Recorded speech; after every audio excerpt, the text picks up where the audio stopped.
Group of people who are doing a fantastic job of it by any normal standard.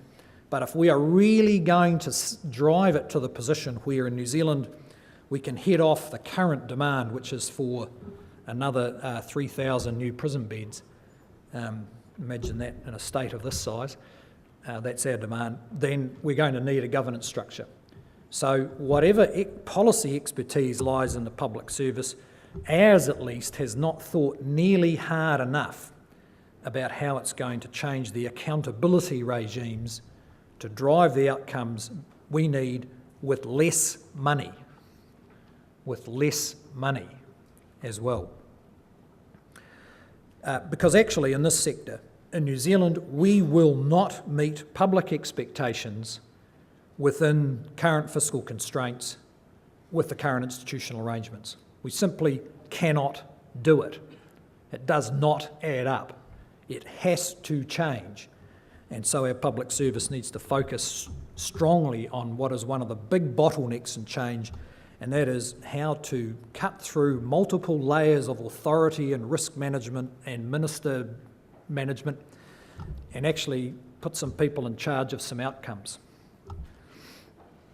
This is an issue that's going to come up a lot in New Zealand. We've got a very broad front of reform going on at the moment in workers' compensation, long-term welfare, localised delivery of integrated social services, revamping our social housing sector, value for money review of the whole defence system. And in almost every case, the key issue is actually governance, not policy analysis. So our public service finds itself on the edge of a revolution with almost none of the tools that it most needs in order to find its way through the next 10 years. However, we have done some things pretty well. The policy-making process itself is going to be subject to the same pressures for change. It needs to be more efficient and better incentivised, and actually needs a bit more energy because the world is going to change fast. We're setting out currently to do a policy review, and as a gesture of respect to the huge intellectual capital in Australia, of the 3 people doing the review, one of them is an Australian. That's how open-minded we are. Can you imagine the New South Wales government inviting a Kiwi to help review their policy process? The model of a large standing policy capacity available just in case the government needs it is a product of a time when money was easy and now money isn't easy, so the time for that model is passing. It hasn't passed yet, but it will. We've found ourselves needing to use a different model as an incoming government when we needed to get clarity and get results. So we've been following, in fact, a number of the theories outlined by the Secretary of the DPC. Instead of relying exclusively on the public service, we have used a mix of officials, academics and private sector experts. And I want to run you through the process we've used for our tax changes. If you can imagine the risks in putting up GST, I think you can. And in Australia, you decided explicitly with the Henry Review not to talk about GST, let alone try and put it up. So how did we find ourselves in a position where, at least so far, we haven't lost our heads over it? Well, we have used this mix of expertise, which has opened up the thinking of a public service that has been too sealed off from the rest of the world, and we have used a very open process of making the policy. At the start of last year, we decided to look at the tax system. We created this and decided not to do it behind closed doors. So we created the tax working group, comprised of academics, private sector experts and officials, and actually it was led by a university, Victoria University in Wellington, not by an official or by a politician. We didn't prescribe what they could or couldn't look at. We gave them very broad parameters. But probably the key thing we did was say to them that every week or two they had to publish their work.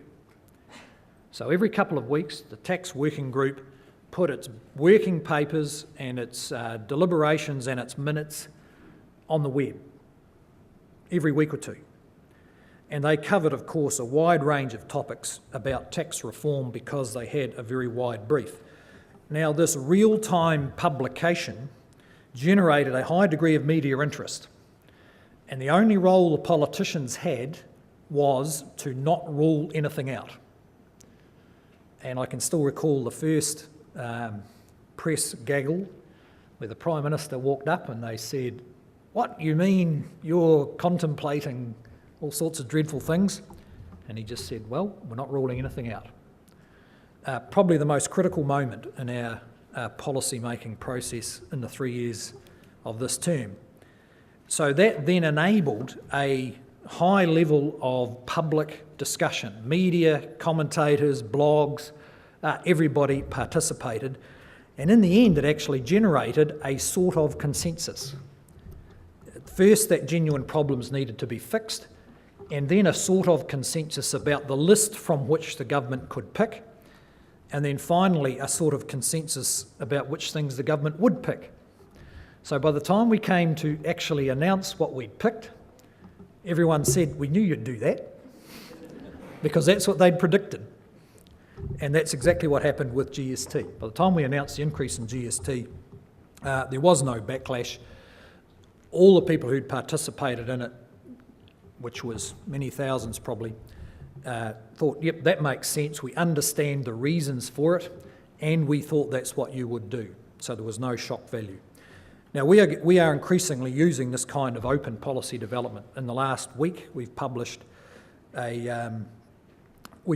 just published the most updated report on the welfare working group, which is looking at our long-term welfare problems, because we have quite a big core of long-term welfare beneficiaries, and also a report, a sort of a culmination of a lot of work on social housing, which the group who did it, none of whom include officials, are going off to talk to the social housing sector for the next 6 weeks, and at the end of that time we will make some decisions. An area which my party has not been able to talk about for 20 years because of various things that happened in the early 90s. And now we're getting a rich and positive engagement from a sector which votes against us about 99%, but can see that we're taking the issue seriously and listening to what they're saying. Because actually what a lot of people at the coalface have to say, once they forget which party you're from, is very sensible, because a lot of them are very frustrated about their inability to meet the needs that they see as so immediate. And the other reason, the process type of issues that our previous presenter referred to are the ones that mean the policy process will change. The barrier for entry into policy development is now zero. Anyone can. My children happen to be debaters. In fact, one of them is one of the best secondary school debaters in the world, and beats the Australians. And that's hard to do. Australians always go over time. They talk too much. And look, they can access nuanced policy analysis within an hour on any topic you can think of, in a way that when I was a junior official, took 2 or 3 people in a team several months to assemble through a literature review. And of course you've got to have the critical capacity to handle it. But the barriers to entry are very low. Access to stores of knowledge is now virtually costless. What is really more important than the knowledge is the feedback loop. And it's something I think public sector is going to learn about pretty quickly for exactly the reasons that Helen said before. It's now what's expected, and if you don't get into feedback loops, those loops will just go around you. And governments who come in will do what we did, just create a loop outside, because that can work. There's nothing like the experience of opposition to teach you about this. We spent 3 terms in opposition. When we came into government, we had put together over 100 specific undertakings, a multi-billion-dollar tax cut package, at least as big as the ones you had here, fairly specific direction for a 3-year term of office and a detailed first 100-day plan. And we did that with 3 policy advisors. So the shock of turning up in a minister's office and having 15 people sit there and write down exactly what you say took a while to get over. The point is simply that politicians at least now know you don't need a big policy infrastructure to generate credible policy. And the public service, both certainly in New Zealand and maybe in Australia, will find that as the fiscal constraints come on, it's competing with good quality, cheaper options for policy advice. Of course, very good policy advice is underpinned by those ethics that are at the core of the public service, the professionalism, the institutional knowledge and the inherent continuity, but not at any cost. And that is going to be the challenge of the next 5 years or so.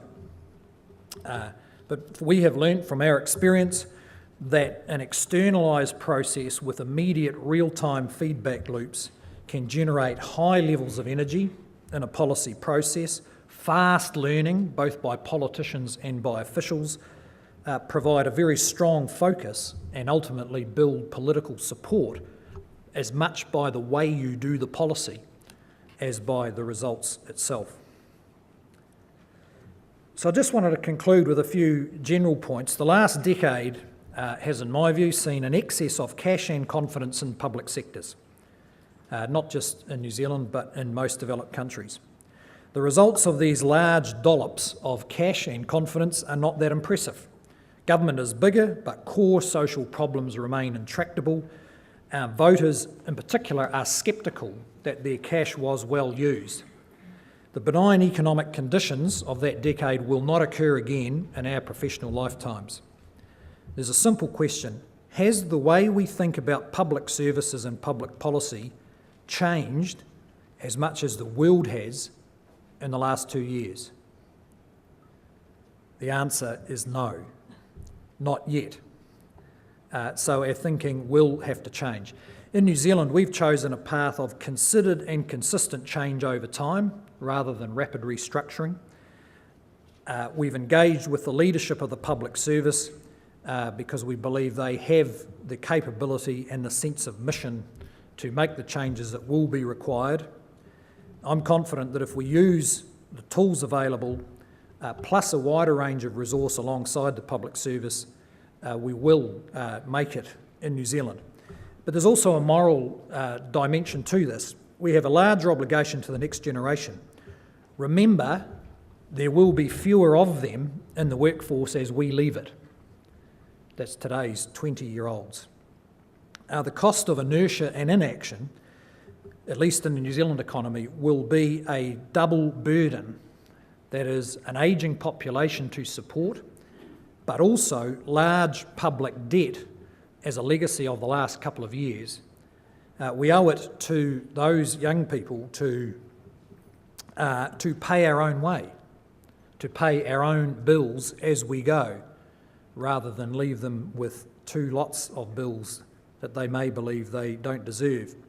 And because we owe it to them to pay our own way, we owe it to them to innovate, to take risks and to push the boundaries. The clock is ticking. Thank you.